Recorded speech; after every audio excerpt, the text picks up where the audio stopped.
SaveAdoptions.org is a group of agencies who have come together to kind of fight back against the larger entities. In our case, it's the United States Department of State. The U.S. Department of State is our central authority.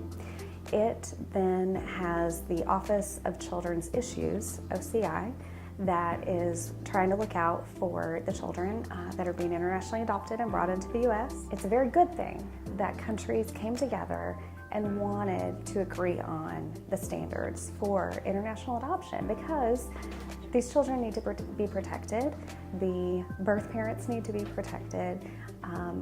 There should be a safeguard against corruption and unethical behavior and procedures. They have shut agencies down, and they should. You know, agencies that are not operating the way they should, they need to have adverse action taken. There can be one complaint about a certain agency and they apply it to all agencies. Those things make the news. They draw a lot of attention, and unfortunately that means that the Department of State responds, and responds in a very extreme way, in a way that hurts everyone else even more. When they do this, then they just assume that all other agencies are acting the same way without having any dialogue with us about what is right and what is wrong, and what, you know, how do you interpret this? It's the exception and not the rule that unethical things occur in adoption agencies and adoption practices. In addition to the regulations being added, they're redefining terms that seem to be making it harder and harder for people to adopt internationally. The amount of paperwork that ever increases, the amount of scrutiny on every single family and document. So from 2002, I think there were 22,000 children that came in on adoption visas to the United States.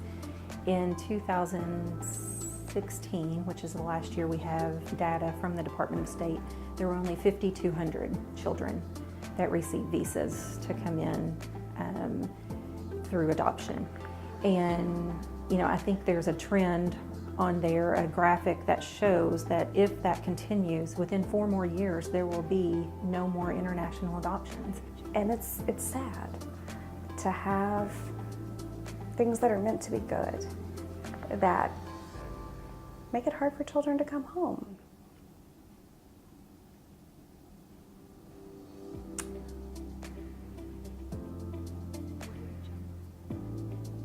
I can tell you that the majority of adoptions are ethical and very good, and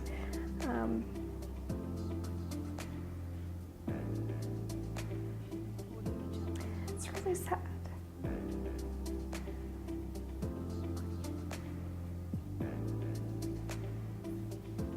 We see these as children who need families, and what is good about staying in your birth country if you're not being cared for by your birth country effectively?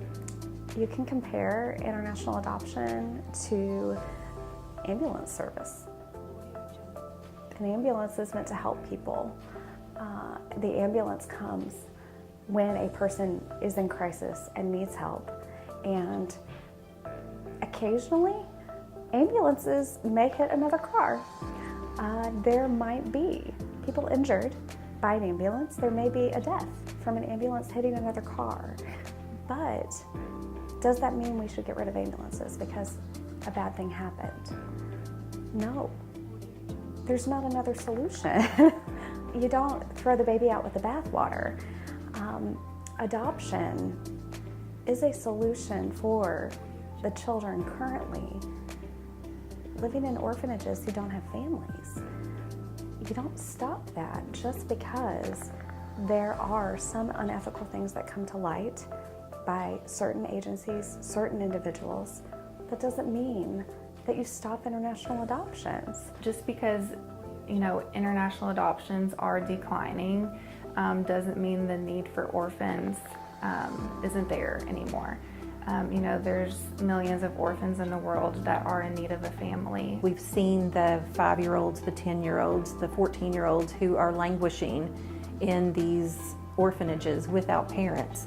And, they're receiving substandard care. They're in overcrowded places. We know there are children who need families, and we also know that we have families who want to adopt them.